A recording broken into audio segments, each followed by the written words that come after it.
What if I told you that the greatest underdog story in football history might now be turning into one of its most dramatic downfalls? It's not a joke, not hypothetical. It's Leicester City. Yes, that Leicester City. The Foxes, the club that stunned the world, that broke logic, that broke odds and lifted the Premier League title.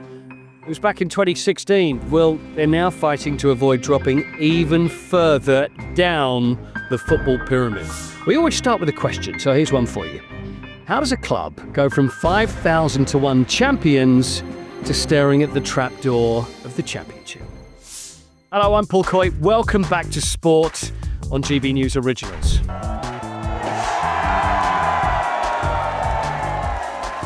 It's been 10 years now since Leicester became the Premier League's most remarkable champions.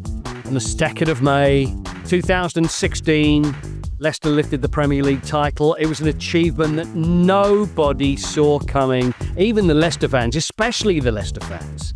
And if we fast forward exactly 10 years to the 2nd of May 2026, final day of this season's championship, and they face Blackburn Rovers, it could be a match that sees them relegated after a 6-point deduction for breaching profit and sustainability rules. Now, Leicester City were once the model club. Smart recruitment, they had fearless football, there was a squad that was built on belief rather than billions. There was Vardy, there was Mahrez, there was Kante, and it was a title that made the football world fall in love with the idea that miracles truly can happen in this day and age, in this game. And you know what? For a while, it looked like that magic was going to last. FA Cup winners in 2021, it was their first ever. Champions League football, Europa League runs, Conference League semi-final, back-to-back 5th places in the Premier League. The board started believing that this was Leicester's natural place now, and most of us agreed that they spent like it as well. So today, relegation, financial scrutiny, managerial uncertainty, and a team nervously close to the wrong end of the championship table looking over their shoulder instead of up at the prize. Now, here's where it gets really messy. Leicester's wage bill ballooned to £206 million. Now, that might not mean anything to you as far as football's concerned, but in their relegation season from the Premier League, they were spending 116% of their income on salaries.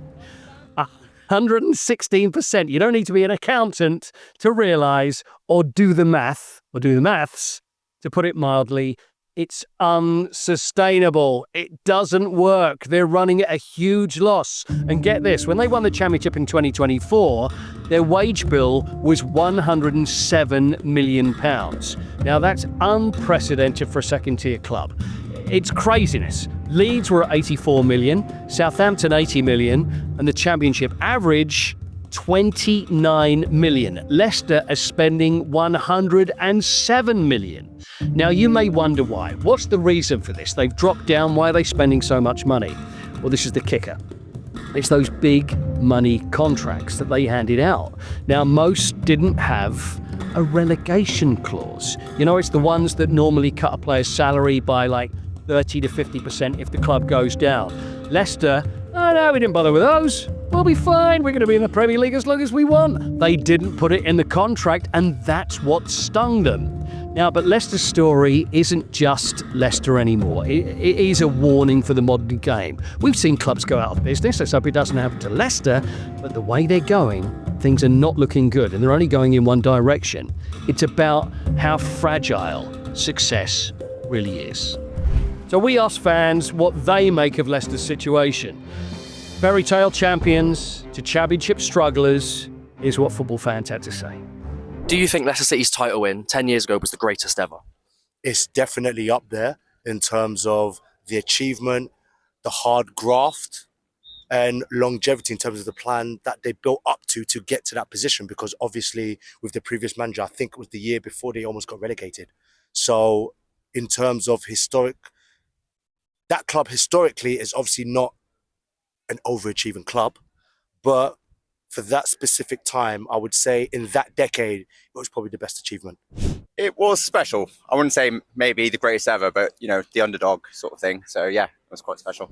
For sure. Well, in terms of, I think they're 5,000 to 1 at the start of the season. So I think in terms of upsets, and I think they escaped relegation on the final day the previous year, the year before, I think, and just that collection of, almost misfits from everywhere else, kind of, Kante for 1.5 million, Mahrez from, all these players, Vardy, it's the most fairy tale story in football, for sure. Yeah. So they won the title on the 2nd of May 2016. On the 2nd of May 2026, they played Blackburn, final game of the season in the Championship. They could get relegated to League One. Huge game. Yeah, but also Blackburn have had a serious fall from grace as well. So, two former powers. I mean, I'm from the East Midlands anyway. Even though I'm a Derby fan, I wouldn't want Leicester to get relegated. I think it'd be a shame because they've got a great fan base, but it just goes to show kind of, a few bad signings, a few bad transfer windows, bad front office.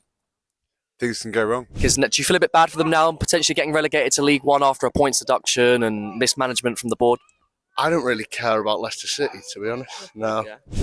Yes and no, because this is the circle of life and this is a part of football. Of course, for the people that love the club and invested in their club, especially through what they went through in terms of, with their chairman and everything like that, it's sad for them, but this is the nature of the game also. And who says that they can't come back up in the next few years and, give us another fairy tale story like they did 10 years ago? So why not? Well, there's some pretty telling opinions there. You can feel the passion and frustration from fans who have lived this journey. But let's put Leicester City's fall into some sort of perspective, shall we? Here's a striking bit of history. You may not know this, but since the Premier League began in 1992, only one club that's lifted the title has later been relegated from the top flight. And that is, I think you may know, Blackburn Rovers. First champions, 94 to 95, relegated 98 to 99 season. Now, Leicester's current plight puts them in an extremely small and unenviable group in top flight history. So, how do we make sense of this chapter in Leicester's story? Where did it all start to go wrong? And is there a path back to stability and ultimately back to success? Right now, they've got no permanent manager after sacking Martí Cifuentes after just 6 months. There's no chief executive. There's no technical director. Key posts are unfilled at a club in crisis. Now, to dig into all of that and get the fan perspective from the heart of Leicester City fandom, I'm joined by someone who lives and breathes the club. He hosts one of the most listened to Leicester City podcasts out there, giving voice to supporters and breaking down every twist and turn of this truly roller coaster ride. Welcome from the big, strong Leicester Boys podcast, my friend Jake Watson. Hey, Jake. Hello, Paul. How are you? I'm very good. It's great to see you, but are you not feeling quite so big and not quite as strong as you used to? Well, I mean, the name has always been somewhat ironic, but yeah, if at any point we were feeling big and strong, we're certainly not feeling particularly tough right now. It's been a slow, painful decline, which I think is quite interesting, because I think only really now people are paying attention. But me and you, Paul, have known each other for a long time, and I've been trying to get people to listen for years that things weren't good, and now it's finally coming to a head. I think it could get worse. Well, let me ask you this question first before we get into all the nitty gritty here. Do you get more listeners now when things have been bad than you did when things were good? Because I imagine it's a more fun podcast to do when things were great, but now I imagine more people are tuning in, listening and getting in the podcast because they think, what on earth is going on and what turn does this go now? Yeah, well, unfortunately, us starting this podcast coincided with the downturn. So I'd love to tell you and say we were doing it back in 2021 when we won the FA Cup, for instance. We weren't doing it.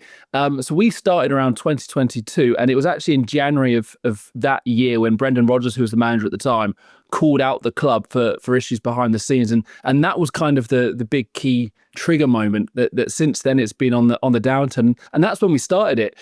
But you are right. Unfortunately, we get more listens after defeats and when things go wrong.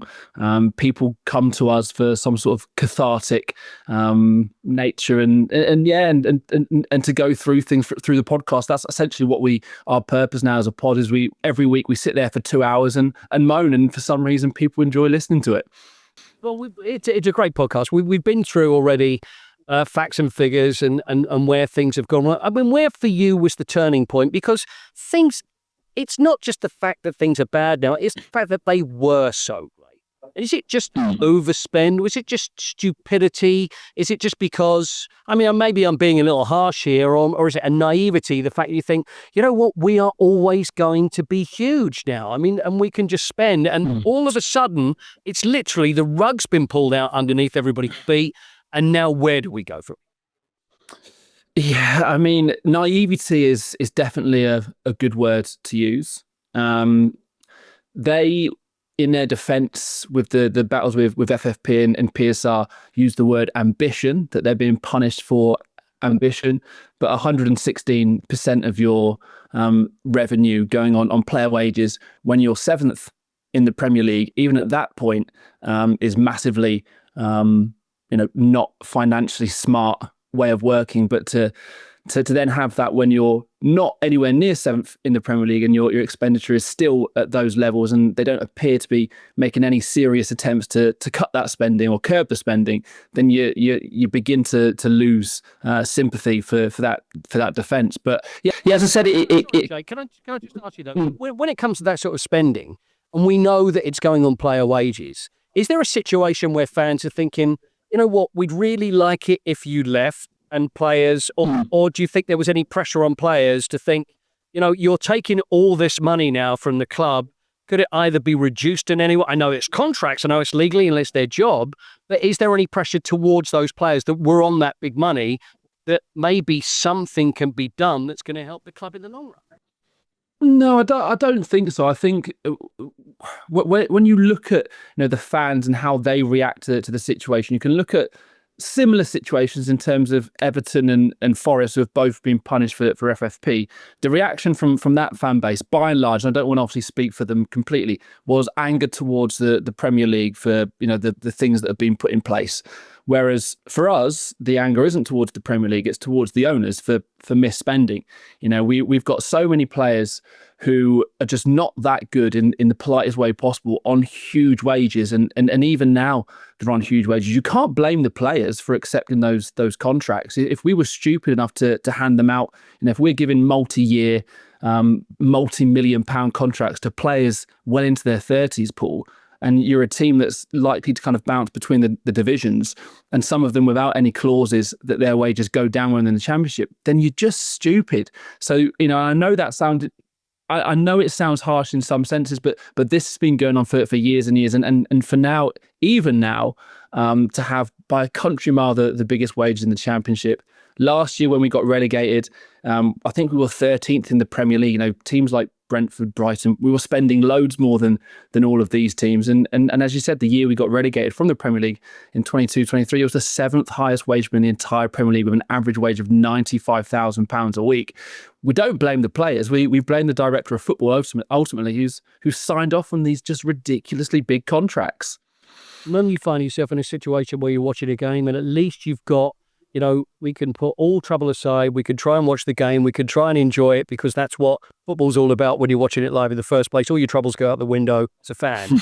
And then you're 3-0 up against Southampton and then go and ship 4. It's almost like they're taking the mickey out of all the fans. Something like that. I mean, look up and think, what on earth have we done wrong in our lives?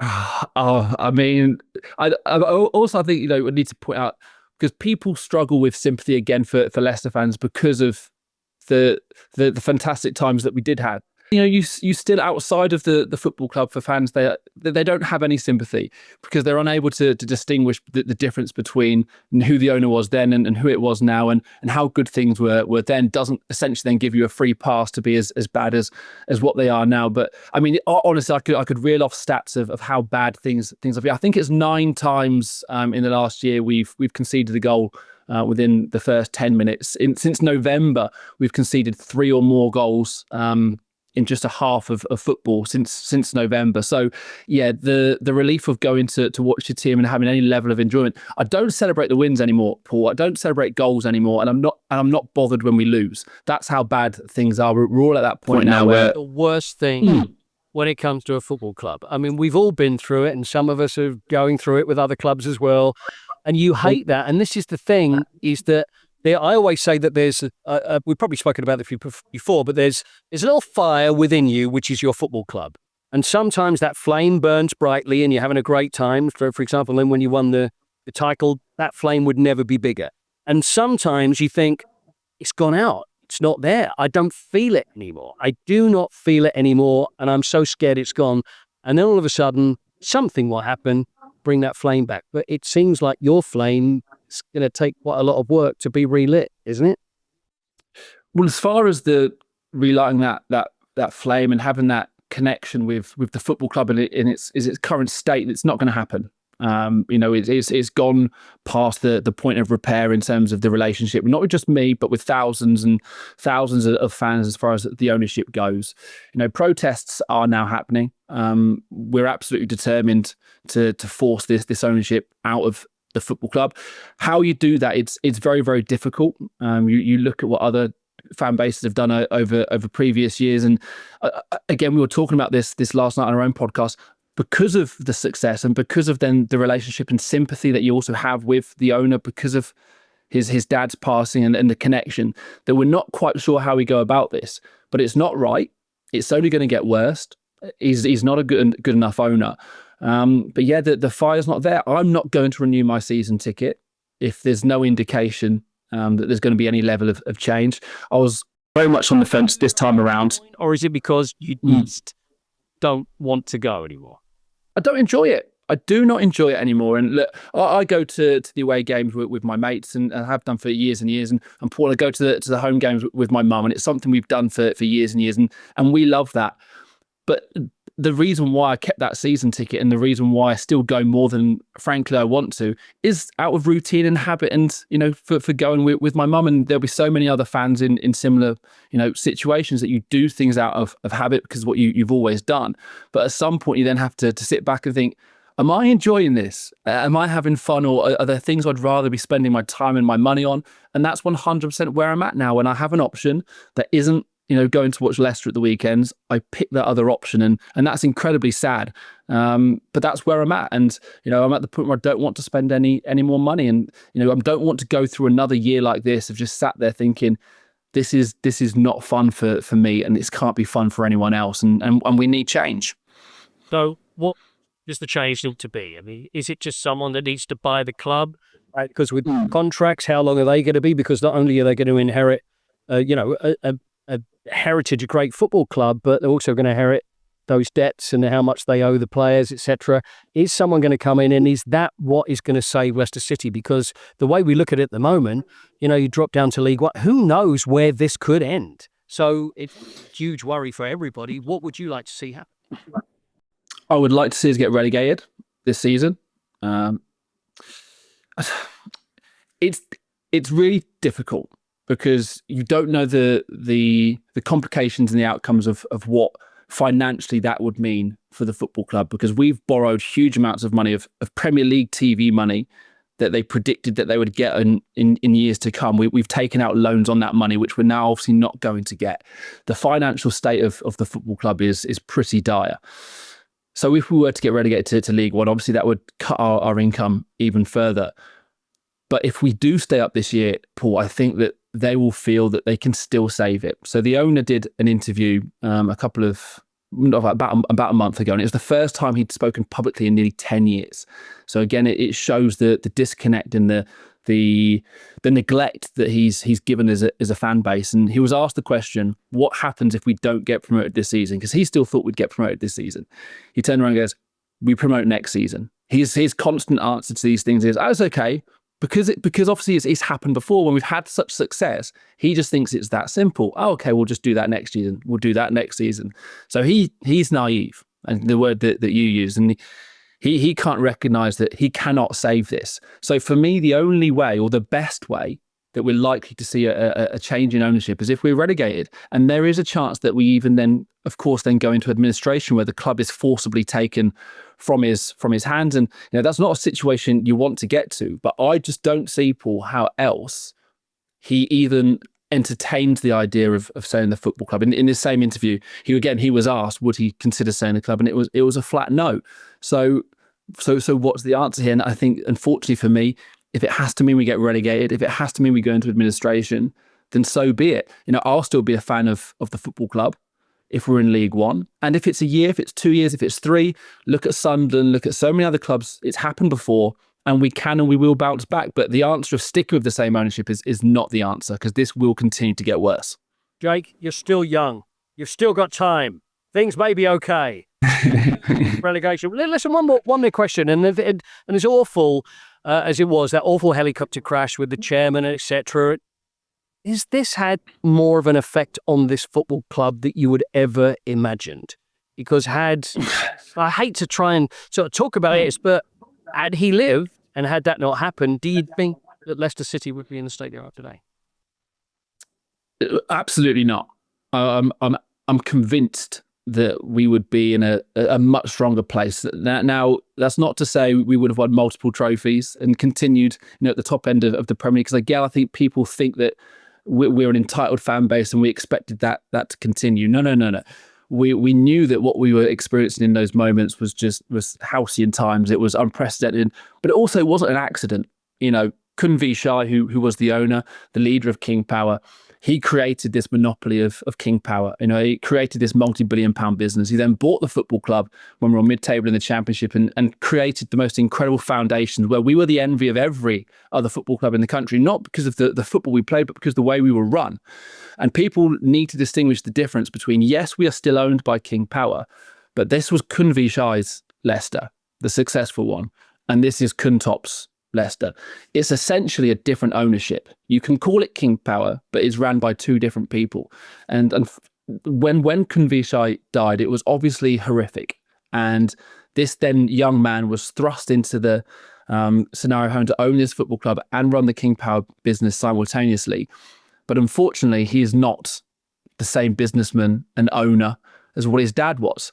And he's just not up to the job. And I know that's very difficult sometimes for people to talk about and accept, but it's a reality. And he's just not quite up to the job. And for year on year, there's just been this decline. And there is also then probably this emotional tie, Paul, where he feels he can't sell the club because obviously it's his dad's legacy and he'd be seen as some sort of failure. And we all understand that. And it's just why it's quite difficult to talk about protests and forcing them out. But also you then have to have those difficult conversations with you sometimes and say, are you up to this? Are you good enough at doing this? And the cold, hard reality is no, you're not. Thank you for what your family did. We'll be forever eternally grateful.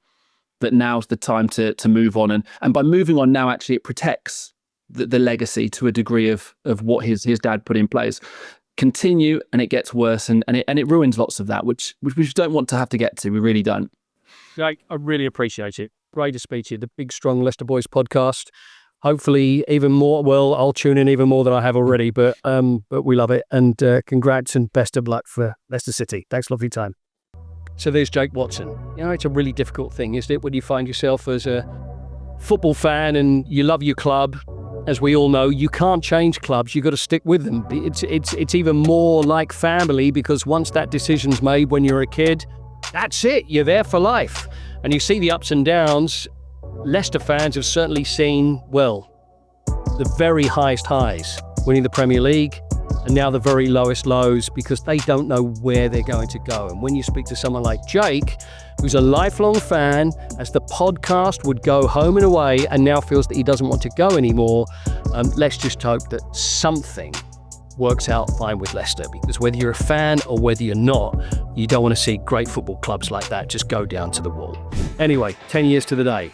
From Claudio Ranieri leading Leicester to that fairy tale Premier League success, they could well be headed back to League One. Greatest underdog story in football history, potentially ending in the third tier. I hope you enjoyed this episode. If so, please be sure to hit the subscribe button for more. This has been Sport on GB News Originals. I'm Paul Coyte, and as always, thanks for watching.